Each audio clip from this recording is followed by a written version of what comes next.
Case થયું. લોકોને એવું લાગતું હતું કે અકાપા હટી ગયા છે, કોઈ પક્ષના માણસ છે.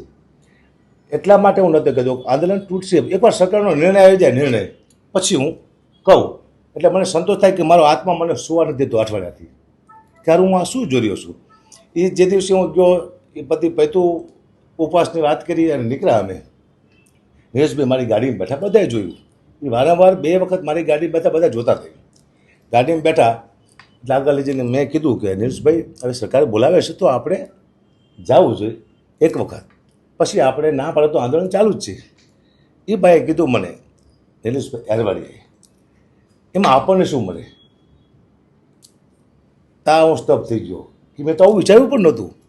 હું તો 1 કરોડ ખેડૂતની મદદ માટે આવ્યો હતો. મારો કોઈ સ્વાર્થ નથી. ને હું આજે કહું છું ને પ્રૂફ આપવા જઈ રહ્યો છું આપ સૌને. આપણને શું મળે. એટલે અચાનક હું બેઠલો, મેં શું જોતું છે આપણે, મને ખબર ન પડી ગઈ. મેં તમે કહો એટલે ખ્યાલ આવે કે તમે જો કોઈ સરકારમાં તમને રોકતો ઉભા તો વાત કરો, કારણ કે અહીંયા બધાય ખૂટી ગયેલા છે. હકીકતમાં સમિતિ સારી છે, કોઈ ખૂટા નથી. 2-5 કરોડમાં સમિતિ તો સમિતિમાં જે માણસ તો 85 કરોડપતિ છે, એ 2-5માં ધ્યાને ન આપે. મને વિશ્વાસ છે, મને જેતપુરની જનતામાંથી વિશ્વાસ છે, જેતપુરના ખેડૂતમાંથી વિશ્વાસ છે કે કોઈ દી અવરું પગલું ન પડે. ત્યાં જે આંદોલન માટે બેઠા છે, ઉપવાસ માટે, એની માથે મને વિશ્વાસ છે. પણ એક માણસ ખોટો હતો, નિલેશ એરવાડિયા. એને મને કીધું કે સરકારમાં વાત થાય તો 25 કરોડ રૂપિયાની માંગ કરવાની છે આપણે. ત્યાં તો મારા પગ ધ્રુજી ગયા, કારણ કે મેં તો આવું જોયું નહોતું. હું તો એમ થયું કે એક ચહેરો છે ખામોશ, જે દેશ માટે, ખેડૂત માટે લડે છે. હું રાજી થતું હતું કે જેને મને બોલાયો એ માણસ આજે લડે છે, ભૂખ વેઠે છે. એટલે હું સુરમન થઈ ગયો, હવે નહીં બોલે. દારૂ શું કરવું, એમ જવાબ શું આપવું. તો મેં દિન માટે શું કે તમારે કોઈ ઓળખીતા હોય સરકારમાં તો વાત કરો. આવી વાત મને સરકારને કહેવાય. પહેલાં તો એનામાં બધી હોવી જોઈએ. અને મને કે મેં તો આપણે જી આવી અહીંયા કંઈક વાતચીત થાય તો કીધું એમ નહીં, એડવાન્સ 2 કરોડ રૂપિયા આપણને સરકારમાં જવાના આપે તો 2 કરોડ રૂપિયા એડવાન્સ જવાના, ટોટલ 25 કરોડ, એમાં અકુબા 1 કરોડ તમારા. હા, મારા ટાંગા ધૂજી ગયા કે આ મને છાંટા ઉડાડશે આ માણસ. હું અહીંથી નીકળી જાઉં. પછી હું શાંતિથી સમિતિ પાસે આવીશ, સમિતિને વાત કરીશું, ઉપવાસવાળાને વાત કરીશ. પણ મને વારંવાર નાચ પાડવામાં આવી. પછી મને એમ થતું કે કોઈ મને કહેવા આવે, હું કોઈને લઈને જાઉં તો મને બીક લાગતી કે આ નીલેશભાઈ એરવાડિયા છે, એના જ બધા માણસો છે. કારણ કે એમ કહેતું તો હું ભીષ્મ પિતા છું એનો, સમાજ હું કહું એમ કરે છે. એટલે મને ડર હતો કે આ બધું આને કર્યું. મને જ ખબર નહોતી કે આવી સમિતિ આવે, આટલા માણસો છે. મને તો સૌથી મોટા નીલેશભાઈ એરવાડિયા જ લાગતા હતા. એનું બોલવાનું હા તે, અને કોઈની પાછળ મને વાત ન કરવા દે, કોઈની પાસે જવા ન દે. એ તો આ જ મેન છે. નીલેશભાઈ એરવાડિયા મને 1 કરોડ રૂપિયા આપવાનું કીધું. એટલે હું ગાડીમાં કહીને બોલ્યો, કારણ કે મારી પાસે મોબાઈલ નહોતું. હું કઈ પ્રૂફ લઉં, ડર લાગ્યો મને. મોબાઈલ કઢાય નહીં, પણ ચકરી થઈ ગયો. 1 કરોડ રૂપિયા મને આપવાના કીધા. એટલે મેં એ કંઈક કીધું ને, કીધું સારું આપણે કોઈને વાત કરી, મેં એવું કીધું. આટલું કંઈ હું નીકળી ગયો ઘરે. મને ઊંઘ ન આવી રાખી રાત. કીધું આનું શું કરવું, આનું કોઈ પ્રૂફ. હવે આ માણસ થોડો કોઈ બોલે ફરી વાર કે આટલા પૈસા આપણે જોતા છીએ, આવું બને જ નહીં. કારણ કે હોશિયાર માણસ આવો, અને ઘણા આંદોલનો કર્યા હશે, બહુ બુદ્ધિશાળી માણસ છે, એ ફરી વાર બોલે નહીં. અને મને ખબર હતી છેલ્લે આ બહુ મોટા છાંટા ઉઠશે, કારણ કે આ તો સમિતિને છાંટા ઉડાડશે, આ તો આખા જેતપુરના ખેડૂતને છાંટા ઉડાડશે. 1 કરોડ ખેડૂતને લાંચન લાગશે ને આથી વિશ્વાસઘાત થાય છે. આવું કામ કરવા જઈ રહ્યો છે આ માણસ. મેં તો શું કરું, તો હું તો માતાજીમાં હું તો ભાઈ ગઢવી છું, ચાર છું, માને માનવાળો માણસ છું. મા પાસે બેન પ્રાર્થના કરી કે માં એવું કંઈક ને પાસે કહેવાય ને, જે હું ખેડૂત સુધી પહોંચાડું તો મારી આબરૂ રહી જાય અને એ માણા ખુલ્લું આવી જાય. પછી મેં તો રેકોર્ડિંગ તો વોટ્સઅપ કોલ કરે છે, તો રેકોર્ડિંગ કરવું કેવી. મારો દીકરો છે, 12મું ભણે છે, એને મને કીધું પપ્પા શું છે. મેં તો આ એક ભાઈનું રેકોર્ડિંગ કરું છું, વોટ્સઅપ કોલમાં થાય બેટા કે ના, પણ સ્પીકર ફોન તમે કરજો એટલે હું નજીકથી લઈ લઈશ. અવાજ આવશે, બિલકુલ ચોખ્ખો અવાજ આવશે પપ્પાએ. મેં તો એ બોલે તો સારું છે. અચાનક મેં ફોન કર્યો, કારણ કે મારે તો ક્યાં કહેવું કોઈને, 25 કરોડ રૂપિયા માગે છે, મારે કોઈને પર જવાય જ નહીં, પણ એ પ્રૂફ માટેથી. અને મેં એને ફોન કર્યો.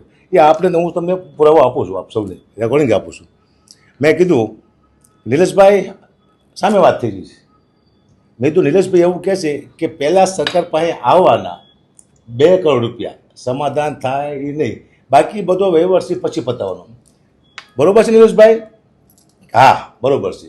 ખાલી આવવાના ને કે આ સરકાર પાસે ખાલી આવવાના બે, એક તમારા, એક મારા. અત્યારે જો નિલેશભાઈ, મારે જસ જોઈશે, જસ ખેડૂતોનો. મારે પૈસા નથી જોતા, પૈસા તમે લઈ લીજો, આપે તો મારે જસ લેવો છે. તો કે પછી આવી રીતે વાત ન કરાય તમારે. એટલે મેં તો રેકોર્ડિંગ થતું છે ભાઈ, એટલા માટે એ કે તો તમને જે કામ હોય પૂરી કરો, બાકી આવવાના સરકાર પાસે 2 કરોડ રૂપિયા લેવાના છે. આવું રેકોર્ડિંગ મારા ફોનમાં છે. તો તમામ ગુજરાતના 1 કરોડથી વધુ ખેડૂતોને હું આજ કહેવા જઈ રહ્યો છું કે તમારા કોઈ પણ સમાજમાં કોઈ આવો વિભીક્ષણ હોય તેને ગોતી લેજો. કારણ કે ખેડૂતના પૈસા જે ખાઈ જાય, આટલી મહેનતના, એના છોકરા ગમે ત્યારે ફાટી પડે એનું નક્કી નથી. અને આ પૈસો કોઈથી નહીં પચે. મેં તો મારી પ્રોપર્ટી બતાવી દીધી, મારી પાસે એટલું જ છે, એથી વધુ મારી પાસે કંઈ છે જ નહીં. મારા ઘરમાં હજુ કોઈ પાપનો પૈસો નથી આવ્યો. મારા છોકરા, મારું પરિવાર બહુ શાંતિ જીવે છે. મારે ખાવા નહોતો, પણ આ એટલા માટે કહેવા માટે આવ્યો છું ખેડૂતોને કે મને પીડા થતી હતી. જો આ હું આના પહેલાં કહી દે તો આંદોલન તૂટી જાત. અને કારણ કે એટલી મહેનતથી જેતપુરવાળાએ આંદોલન કર્યું છે, સમિતિ એટલી મહેનત કરે છે, એટલા ઉપવાસમાં તે બેઠા છે, એટલા ભૂખ્યા રહે છે, પણ આ વ્યક્તિ ભૂખ્યો નહોતો રહેતો. મેં જ્યારે ઉપવાસનું કીધું ત્યારે મને એમ કીધું હતું કે કુબા ચિંતા ના કરતો, ઉપવાસમાં બેવાનું થાય તો હું સાઈડમાં તમને પરોઠા ખવડાવી દઈશ. હા, ખેડૂતોનો પણ આમાં જેતપુરના ખેડૂતો સમિતિ બધા નિર્દોષ છે, પાકા પાયે. કારણ કે મારીને મળવું તો જો એકવાર મળે, મેં ઘણી ટકોર કરીશ ન્યૂઝ દ્વારા કે મારી પાસે ઘણા પુરાવા છે. આમ કરતા જો કીધું કોઈ સમિતિના માણસો મારી પાસે આવે ને તો એને કહી દઉં. અને અહીંયા જવામાં બીક લાગતી હતી. આ મેન ભીષ્મ પિતા છે, આપણને થાપ અહીંયા ખવડાવી દઈશું. કોઈ મળવા નહીં દે ને, કદાચ કે અવળું ભરાવે તો આપણે ફસી જઈશું. મુદ્દો આ હતો ટૂંકમાં ખેડૂતોને હતો. અને અત્યાર સુધી ઘણા બધા આંદોલન કર્યા છે ને ઘણા બધા પૈસા ખાધા છે લોકોના નામે. એની પાસે લગભગ કંઈ હશે નહીં. હું તો માથી પ્રાર્થના કરું કંઈ નહીં હોય, આવું કરતીની પાસે કંઈ હોય જ નહીં. એટલે સમાજને જે દગો આપે છે, પોતાના સમાજને, સમાજ નિર્દોષ છે એનો. જેતપુરના ખેડૂતો નિર્દોષ છે. 1 કરોડથી વધુ ખેડૂતો એની હારે વિશ્વાસઘાત થયો છે. આવા જો ખરાબ માણસો આપણા પાસે હશે તો એની માથે કોણ વિશ્વાસ કરશે? એટલે હું જે રેકોર્ડિંગ આપવા જઈ રહ્યો છું ને ખેડૂતને વિનંતી કરું કે એટલા માટે મેં ન કીધું એ ટાણે. જો કોઈ પક્ષમાં હોત તો આંદોલન બગાડી શકે હતું. હું સરકારના નિર્ણયની વાત જોડતો. મેં તો એક વખત સરકાર નિર્ણય કરે અને હું અમદાવાદ આવતો તો મારી ગાડીને સર્વિસમાં આપવા હતી અને ઓલું એડબલું થઈ ગયું હતું એટલે આવતો હતો ને મેં વચમાં સમાચાર સાંભળ્યા આ કે હાથ એવું કંઈ થયું છે કે સરકારે નિર્ણય બહુ મોટો લીધો. એટલે મને ખેડૂતોના બહુ ફોન આવ્યા કે હકુબા તમે વિજય થઈ ગયા, આપણે વિજય થઈ ગયા. શું થયું? ખેડૂતે બહુ મોટો નિર્ણય લીધો છે ખેડૂત માટે, સરકારે રાજી થયો. પછી મને થયું કે હવે નિર્ણય લીધો છે, હવે જેતપુરનું આંદોલન બગડશે નહીં. એટલા માટે થઈ અને આજ હું અહીંયા આવ્યો છું કે એકવાર સત્ય કહી દો તો મને ઊંઘ આવશે. મને ખાવું નથી ભાવતું. મને એમ હોત કીધું હતું કે મારી પાસે અમારા સમાજના 2000 છોકરા છે કુબા.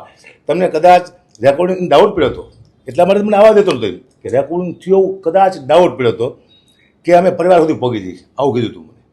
અમારી પાસે સમાજના કોઈ સમાજના છોકરા ન હોય, કોઈ સમાજ ગાંડો નથી કે તમારા જેવા ગદ્દાર સાથે કોઈ સમાજ રહે, કોઈ મિત્ર રહે, કોઈ દિવસ ન રહે. મને વિશ્વાસ છે. હું નિખાલસ આવ્યો હતો. હું કોઈ પક્ષમાં છું નહીં એ સાબિત કરવા માટે. કારણ કે મને થોડાક છાંટા આવ્યા, મારી માથે આરોપ આવ્યા. જ્યારે હું ખેડૂતના આંદોલનમાં ગયો ત્યારે મારી વાહ થવા માંડી હતી. પહેલા દિવસે બહુ રાજી થયો તો મને જુસ્સો આવી ગયો, મને પાવર આવી ગયો હતી. એટલા માટે હું ખેડૂતના સમર્થનમાં આવ્યો કે આટલા બધા ખેડૂતોનો સાથ છે મારી સાથે. અને હજી મારો ફોન હેક થઈ જાય એટલા ખેડૂતના ફોન આવે છે આ આંદોલન ચાલતું ત્યારે કે કુબા તમે લડો છો, રાજી થયા, આ છે તે છે. છેલ્લે હમણાં ભાવનગરના ખેડૂતનો ફોન આવ્યો, માલધારી સમાજનો, કે કુબા અમે તમારી સાથે જ ગમે ત્યારે કહેજો, અમે આવી જઈશું. આટલા ખેડૂતનો વિશ્વાસ હું કેમ તોડી શકું? મેં ખાલી એને બોલાવવા માટે આ રેકોર્ડિંગનો ઉપયોગ કર્યો. કારણ કે આ સત્ય બતાવવું જરૂરી છે ને કે આવા નવા કંઈક આંદોલનમાં આવા સમાજમાં જો કોઈ વિભિક્ષ રહેશે તો આંદોલનનું પૂરું કરી નાખશે. ખેડૂત હારે ગદ્દારી થાય છે. આવો તો ઘણા આંદોલન થાય છે, એમાં લોકો સાથે વિશ્વાસઘાત થાય છે. જેના સાથે વિશ્વાસઘાત કરે એ માણસને સજા થવી જોઈએ, એટલી મને ખબર પડે. બીજી વાત એ કરું કે અકાબા ગઢવી ખેડૂત માટે લડવા માટે આવ્યા છે. આજીવન હું તમારી સાથે છું, આજીવન લડીશ. પરિણામ ગમે આવે. વિચાર કરો, મારી પાસે અત્યારે કોઈ સેફ્ટી નથી, હું એકલો નીકળવાનો છું. તો મેં પહેલાં નક્કી કરી લીધું કે મારે મરવાનું છે. સીધો હું તમારી સામે નથી આવ્યો. માણસ જ્યારે કોઈ એવી વાત કરવા જાય નુકસાનની કોઈ થતું એવી, ત્યારે મેં તો પહેલાં કીધું કે હું મરવા જ આવ્યો છું, મારે મરી જવાનું છે. તો જ હું આવ્યો હોય આ દુનિયામાં. અને મેં હાજર નક્કી કરી લીધું કે આનું પરિણામ જે આવે મેં ખેડૂત માટે બહુ વિનંતી કરી છે સરકારને કે ન્યાય આપો, અને સારા સમાચાર મેં સાંભળ્યા તો હું સરકારનો ધન્યવાદ પણ કરું છું કે બહુ સારો નિર્ણય લીધો છે. એથી વિશેષ સરકાર હારે મારે કોઈ દુશ્મની અત્યારે હોય નહીં, મેં તો એને વિનંતી કરી છે, પણ હું આજે એક વિનંતી સરકારને કરું છું કે મારા પરિવારને સિક્યુરિટી આપવામાં આવે. હું તો બાયો છું, મારું પરિવાર એકલું હોય છે અને સિક્યુરિટી આપવામાં આવે, કારણ કે પરિવાર હું ભાઈ જો તો મારી ચિંતા નથી, હું તો એકલો છું, કદાચ આવશે તો હું 2-3 લીધા જશે ને એ મને વિશ્વાસ છે, પણ મારા પરિવારને તકલીફ ન પડે એના માટે સરકારને વિનંતી કરું છું કે આપ ચોક્કસ મદદ કરજો. જેતપુર ગામમાં મને બહુ પ્રેમ મળ્યો, લાગણી મળી. મેં આજે અમુક ન્યૂઝમાં બોલ્યો છું થોડુંક ઉતાવળું આ તે, એ માત્ર તે ખેડૂતમાંથી કોઈ મારી પાસે આવે જેતપુરના, અથવા કોઈ સમિતિવાળા આવે, અથવા કોઈ એનો મેન આગેવાન આવે, તો હું એને કહી શકું કે તમારા છાવણીમાં એક ગદ્દાર બેઠો છે અને એના હિસાબે તમારું આખું આંદોલન બદનામ થઈ જાય છે. પણ એવું ન થયું, સરકારનો નિર્ણય આવ્યો પછી આજ મેં આ પ્રેસ કોન્ફરન્સ કરી. એટલે ફરીવાર ક્યાંય મારી ભૂલચૂક હોય, જેતપુરમાં તો કંઈ ખામી છે નહીં, સમિતિના માણસો અદભુત છે, સારા છે, આગેવાનો સારા છે, ખેડૂતો સારા છે. એથી વિશેષ જે ઉપવાસ માથે બેસે છે બધા કમ્પ્લેટ છે. આ તો એમ કહેતો હતો હું તો હકમાં 2 પેક માર લઉં.